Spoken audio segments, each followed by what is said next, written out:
Ternyata laki-laki ini pun hatinya lembut, ibu. Jangan ibu sangka bapak tuh Pak Ustadz suami saya yang menangis Pak Ustadz. 9 bulan 10 hari saya kandung Pak Ustadz. Datang suami saya menasihati, kau jangan nangis. Aku, bagaimana aku tak menangis? Yang mengandung siapa? Aku. Yang melahirkan siapa? Aku. Yang menyusukan siapa? Aku. Kau kan modal flash disk saja. Oleh sebab itu maka bapak-bapak ini hatinya lembut dan lunak, cuma tak ditunjukkannya. Oleh sebab itu anak-anak ini mesti diselamatkan dengan pendidikan agama, basicnya pesantren. Masalah nanti dia mau kemana, silakan. Di Riau ada satu masjid terbaik se-Indonesia 2015. Namanya Masjid Islamic Center Pasir Pangarayan Rokan Hulu. Nama imamnya Ustadz Indra Gunawan. Indra Gunawan itu tamat dari mana? Pinang Lombang. Dari sini. Baru kemudian dia menang musabaqah internasional. Dikumpulkan semua qori-qori sedunia ini, dia juara 1. Menang dia. Diangkat menjadi imam. Tapi dia sudah lama. Setelah itu muncul qori terhebat lagi setelah Indra Gunawan. Siapa dia? Ustadz Darwin Hasibuan yang mengaji itu. Wah, tuh dikumpulkan semua qori di dunia ini internasional, artinya negara menang. Andai ada musabaqah dunia akhirat, menang juga Ustadz Darwin. Begitulah hebatnya mereka. Kadang kita nih sampai di kampung orang terdengar suara mengaji dari masjid. Bismillahirrahmanirrahim. Begitu dibuka masjid, flash disk. Tak ada orang lagi. Oleh sebab itu maka ini tak bisa selesai dengan ceramah. Ceramah tak bisa. Ceramah tak menyelesaikan masalah. Tabligh akbar ramai. Setelah itu what's next? Apa setelah ini?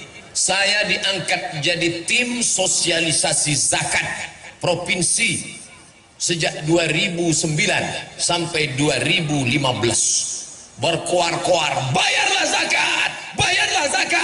Hari Jumat khutbah, bayar zakat. Apa sambutan jamaah? Barakallahu li wa lakum. Baru dia jaga. Cepat betul khutbah Ustaz tadi ya. Bukan dia peduli sama kita. Tapi begitu ada bupati, tidak ceramah dia, tak pernah dia khutbah, tapi dengan tanda tangannya perda zakat. Naik ke atas. Itu tanda tangan itu luar biasa. Perda zakat, seluruh muslim akil balik berakal, pegawai PNS, guru, perusahaan yang ada di tanah kekuasaan ini wajib mengeluarkan zakat. Naik ke atas. Ke atas 2 miliar. Ke bawah 1 miliar. Keluar zakat. Saya pun diundanglah ke Maulabuh, Aceh Barat. Dari Pekanbaru terbang ke Kuala Namu, dari Kuala Namu terbang ke Banda Aceh, dari Banda Aceh dibawa lewat Laut Loknga, dari Laut Loknga sampailah ke Maulabuh. Malam itu ceramahlah saya. Kami di Riau ada kabupaten namanya Kabupaten Siak, 1 tahun zakatnya 10 miliar. Selesai acara pengajian, makanlah. Pas acara makan, datang ketua badan amil zakatnya, angkat tangan. Ustaz tadi berapa? 10 miliar. Kami alhamdulillah Pak Ustaz di sini 15 miliar. Kediam saya. Pelajaran berharga bagi saya. Akan datang sebelum ceramah, tanya dulu. Kalau agak-agak lebih dari 10, diam aja lah. Nah, apa ini? Kekuasaan dalam genggaman tanganmu, pakai menolong agama Allah. Tapi tidak, agama ini ekstrim. Ini banyak yang nuduh saya, Ustadz Somad anti kebinekaan, Ustadz Somad itu ekstrim dan keras. Tak betul. Nanti kalau ada yang mengatakan Ustadz Somad itu ekstrim, itu dia tak pernah dengar secara utuh. Pasti dengar ceramahnya cuma 2 menit, paketnya habis. Dengarlah sampai habis, tonton sampai habis, baru komen. Dia baru dengar saya keras, dia bilang ekstrim. Ustadz Somad itu bukan keras, dia lembut dan manis, es krim. krim. Saya sedang makan di rumah makan. Makan tentu di rumah makan. Pas selesai makan, datang bapak-bapak. Ustadz Somad? Ya. Ustadz Somad ya? Iyalah. Boleh kami foto? Boleh. Kenalkan Ustadz, nama saya Adven. Ini anak saya Maria. Ini anak saya namanya Daniel. Adven, Maria, Daniel. Saya tak tanya agama. Dia sendiri mengaku, saya non muslim, tapi saya selalu dengar ceramah Ustaz. Artinya apa? Seandainya saya ekstrim mengata-ngatai agama orang, saya tidak urus agama orang. Wala ana abidun ma'abattum wala antum abidun ma'abud lakum dinukum waliyadin. Tapi saudaraku ku ajak, bukan dengan kalau kita pemimpin hancurkan rumahnya, bakar kendaraannya, ambil anak gadisnya. Tak pernah saya mengatakan itu. Islam kalau berkuasa, maka kekuasaannya itu wa ma arsalnaka illa rahmatan lil alamin. Tidak hanya orang Labuhan Batu yang dapat rahmatnya, tapi semut-semut yang ada di dalam lubang tanah tak ada yang terpijak. Apa kata Sulaiman alaihissalam? Tahan tentara, tahan, jangan kalian bergerak, tahan. Kenapa? Aku dengar suara semut di dalam lubang tanah, maka tak boleh ada bergerak, nanti semut terinjak-injak. Makanya Nabi Muhammad mengajarkan, la yabulanna ahadukum fil juhri, jangan buang air kecil di lubang tanah. Kenapa tak boleh kencing di lubang tanah? Mungkin di dalam lubang tanah itu ada yang sedang pilkada. Bayangkan tiba-tiba mereka mau mencoblos, datang banjir bandang, tsunami, lengkap dengan angin topan puting beliung. Ada tak orang menganggap semut ini sebagai orang? Itulah hebatnya Sulaiman alaihissalam. Dalam kitab perjanjian lama dia disebut dengan King Solomon. Dalam Al-Quran disebut Sulaiman. Katanya sampai pula ke Yogyakarta. Itulah dia. Sopo jenenge? Sleman. Kehebatan yang luar biasa. Oleh sebab itu peganglah kekuasaan ini. Saya ditanya orang, Ustadz Somad kenapa tak mau caleg, calon legislatif atau bupati? Aku tak punya bakat politik. Biarkan sajalah aku menjadi guru umat. Lagi pula aku PNS. Hari ini tidak ada mata kuliah, hari Senin dan Selasa saja, maka hari Rabu tidak. Semalam sudah mengajar sampai jam 5, pulang baru kemari. Tidak terhalang tugasku sebagai abdi negara dan mencerdaskan umat. Tapi saudara-saudaraku punya bakat politik, pilihlah kertas. Ini kertas kosong, dicoblos pakai paku. Ketika mencoblos pakai paku, itu adalah kesaksian. Aku Abdul Somad dengan atas nama Allah memilih orang ini sebagai wakilku di parlemen. Bismillah, cucuklah. Entah lubang hidungnya, entah telinganya, terserah. Mana contoh gambarnya? Tuh. Yang satu lagi, tuh. Baru inilah saya menengok baleho saya besar-besar. Sampai lubang hidung saya pun macam terowongan mina nampak. Luar biasa Labuhan Batu. Makanya pilihlah orang yang peduli agama. Ini tak bisa selesai dengan ceramah. Anak-anak gadis, anak-anak lajang duduk di jembatan malam-malam bonceng-bonceng, pakai narkoba, makan pil koplo, makan pil haram, makan segala yang haram.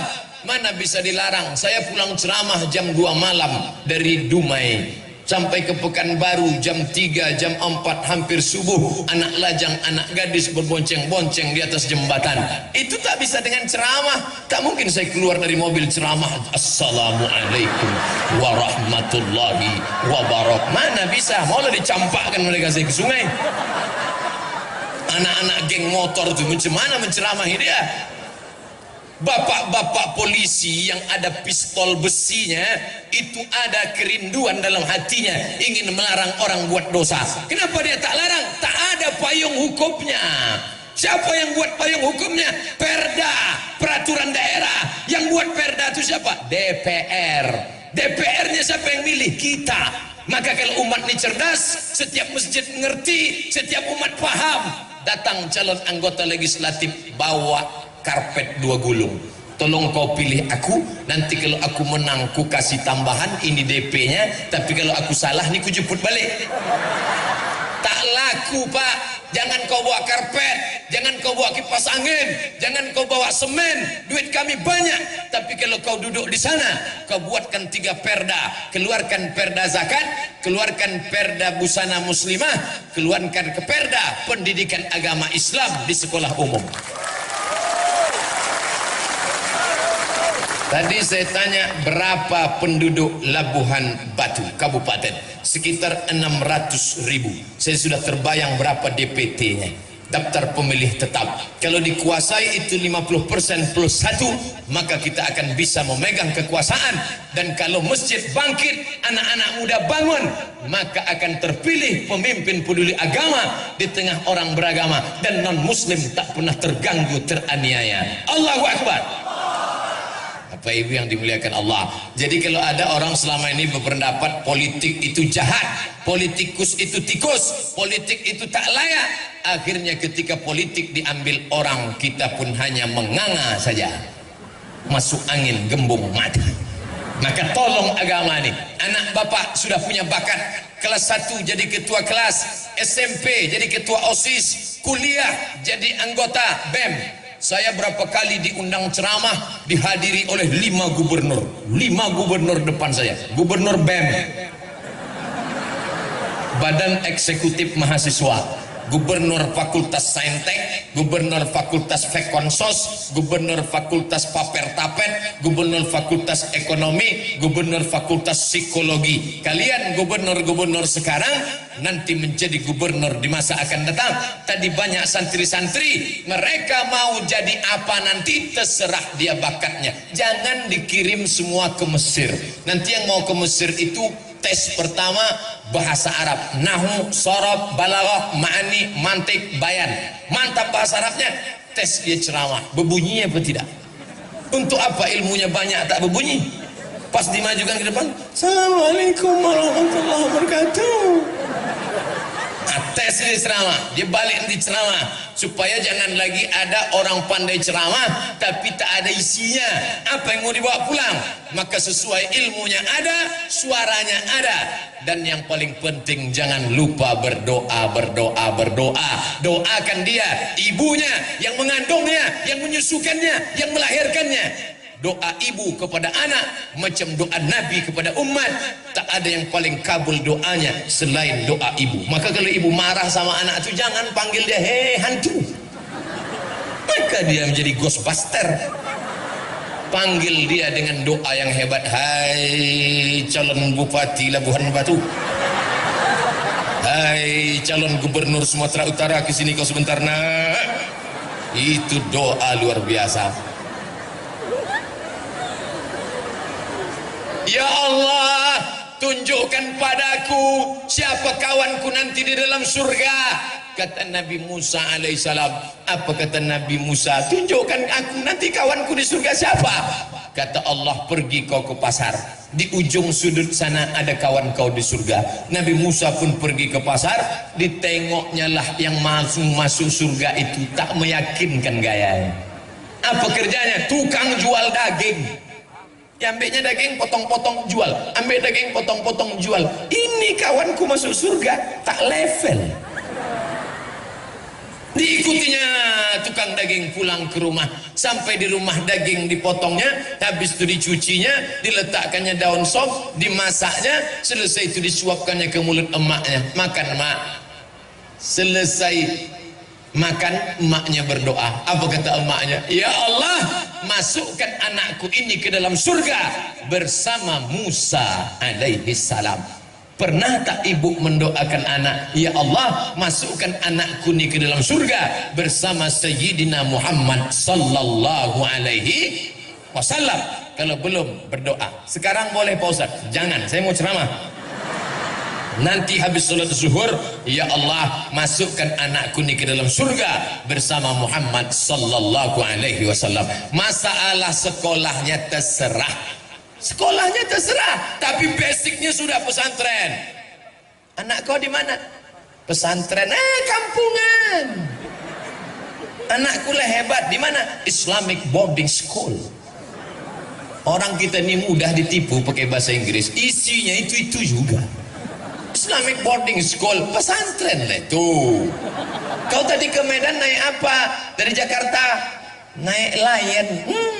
Kau naik apa? Aku naik Lion. Sama lah tuh. Kau tadi sarapan pagi makan apa?